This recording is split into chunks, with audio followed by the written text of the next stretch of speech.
के बाद गुण बन गए। और अगर ये पार्वती भगवान शंकर की तपस्या करे, इतना कहकर नारद जी तो चले गए। लेकिन आप देखें, जो बात मैं कहना चाहता हूं, जगदम्बा कौन है? देवी पूज पद कमल तुम्हारे, असुर नर मुनि सब हो ही सुखारे। वो है पार्वती कि सुर नर मुनि सब उनके चरणों की सेवा करते हैं। और वो जगदम्बा अपने गुरु के चरणों की वंदना कर रहे हैं। तीन बार रामचरितमानस में उनके गुरु का अपमान किया गया। पार्वती के गुरु नारद जी का रामचरितमानस में 3 बार अपमान हुआ। और हमारे पिता का कोई अपमान कर रहा हो, हम बैठे हों, हमारे गुरु का अपमान कर रहा हो, हम बैठे हों, तो क्या करना चाहिए? ये रामचरितमानस से सीखो।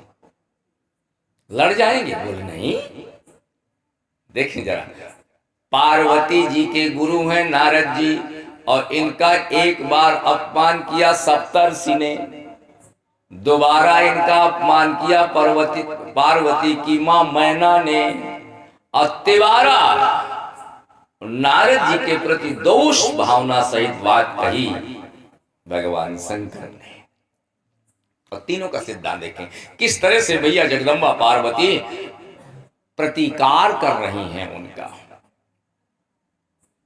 तपस्या करने लगी मां, कितनी घोर तपस्या दिखाई है तुलसीदास जी महाराज ने। कछु दिन भोजन अवारी बतासा। पार्वती जगदम्बा तपस्या कर रही है भगवान शंकर को पति के रूप में पाने के लिए। कछु दिन किए और कठिन उपवासा, बेल पाती और मही पर सुखाई, तो 3 सहस संवत सोई खाई। बेल पत्ती जो गिर जाती है धरती पर, मैया पार्वती वो सूखी बेल पत्री को खाकर 3000 साल बाबा विश्वनाथ की तपस्या की, पाने के लिए तपस्या की।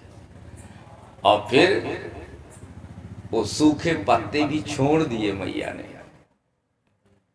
जब ते तजे वो सुखाने परना, तो ओमही नाम तब भयउ अपर्णा। पार्वती का एक नाम पड़ा अपर्णा, बेलपाती भी छोड़ दी। इसी समय पर सप्तर्षियों का आगमन होता है और भगवान शंकर के पास पहुंचे। भगवान शंकर ने कहा पार्वती बड़ी घोर तपस्या कर रही है, ये सप्तर्षि तुम जाकर के पार्वती की परीक्षा लो। पार्वती पह जाए तुम प्रेम परीक्षा ले हो। ने कहा बाबा, इतनी कठिन तपस्या करने वाली जगदम्बा पार्वती की भी आप परीक्षा ले रहे हैं ब्याह के पहले?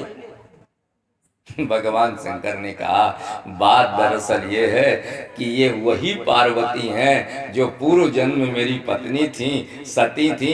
इन्होंने मेरे भगवान की परीक्षा लिया था, मैंने बहुत समझाया लेकिन ये मानी कहाँ। इन्होंने जब मेरे भगवान की परीक्षा लिया, तो जब तक हम इनकी परीक्षा नहीं ले लेंगे तब तक इनके साथ में ब्याह नहीं करेंगे। देवर्षि सप्तर्षियों को भेजा गया। सप्तर्षि कैसी सुंदर परीक्षा ले रहे हैं। बोले पार्वती तुम इतनी कठिन तपस्या क्यों कर रही हो? कही अवराधौ का तुम चाहू। किस लिए तपस्या कर रही हो? मुस्कुरा कर माँ जगदम्बा बोल रही हैं, हमारी बात सुनोगे तो सप्तर्षि मंडल तुम्हें हंसी आएगी। हम भगवान शंकर को पाने के लिए ये तपस्या कर रहे हैं। बोले किसके? बोले नारद जी ने हमको बचपन में उपदेश किया हुआ था। देखिए गुरु तत्व, वहीं से गुरु मान लिया माने।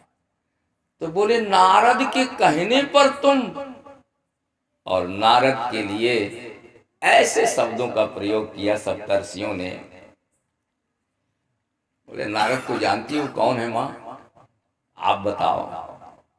बोले दक्ष सुतन उपदेश न जाई, और तीन फिर भवन और न देखाई। नारद जी जहां जहां गए वहां सत्यानाश हो गया। सप्तर्षि मंडल कह रहे हैं।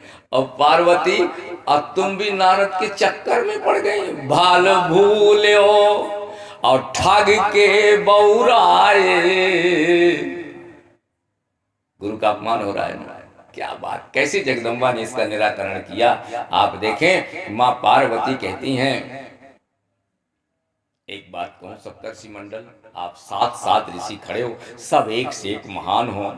मैं पापरऊं कहे जगदम्बा, तुम ग्रह गवनहु भयउ विलंबा।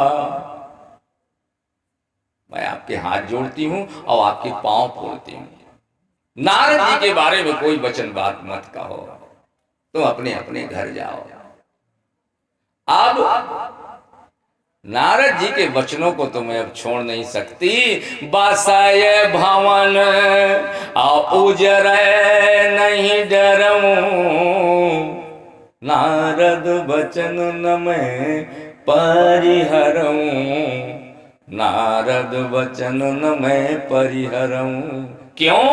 बोले गुरु के वचन अप्रतीति न जेही, सपने हो सुगम न सुख सिद्धि तेहि।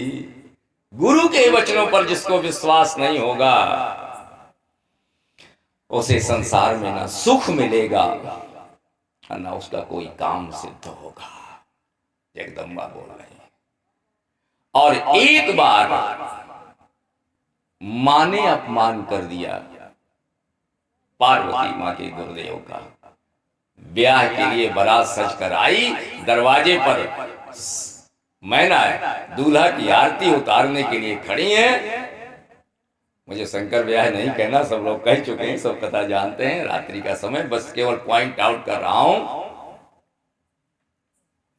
विकट वेश जब रुद्र ही देखा, आबलन और भय भयउ विशेखा, भाग भवन बैठी अति त्रासा, और गए महेश जहां जनवासा।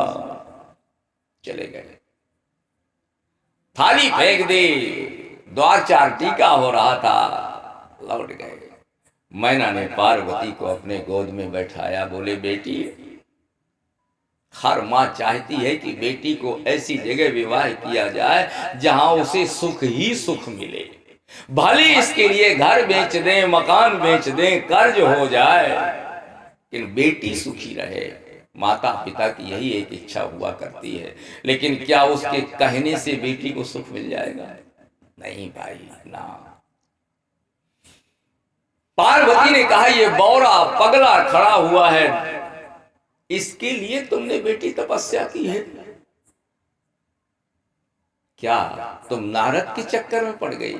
आज वही बात मां पार्वती की मां मैना नारद के लिए कह रहे हैं। मैं नारद कर काह विगारा, बसत भवन जिन मोर उजारा। सही कहा गया है, साचो उनके मोह न माया। मैना बोल रही है पार्वती की मां। मैं समझ गई नारद के न मोह न माया है। उदासीन और धन धाम न जाया। घर उनके है नहीं नारद के, पत्नी उनके है नहीं, बच्चे उनके हैं नहीं, तो बांझ का जान प्रसव के पीरा, पर घर घालक, ऐसे शब्दों का प्रयोग कर दिया नारद कैसे बोले? पर घर घालक, दूसरे का घर उजाड़ने वाले हैं नारद। पार्वती मान के जगदम्बा ने हाथ जोड़े, बोले मां सब कुछ, देखिए जरा प्रसंग उठाकर, जब तक सब कुछ कहती रही मैना, सुनती रही मां पार्वती, और जैसे ही नारद के प्रति उन्होंने वचन बिगाड़े, तुरंत बोल पड़ी मां जगदम्बा पार्वती।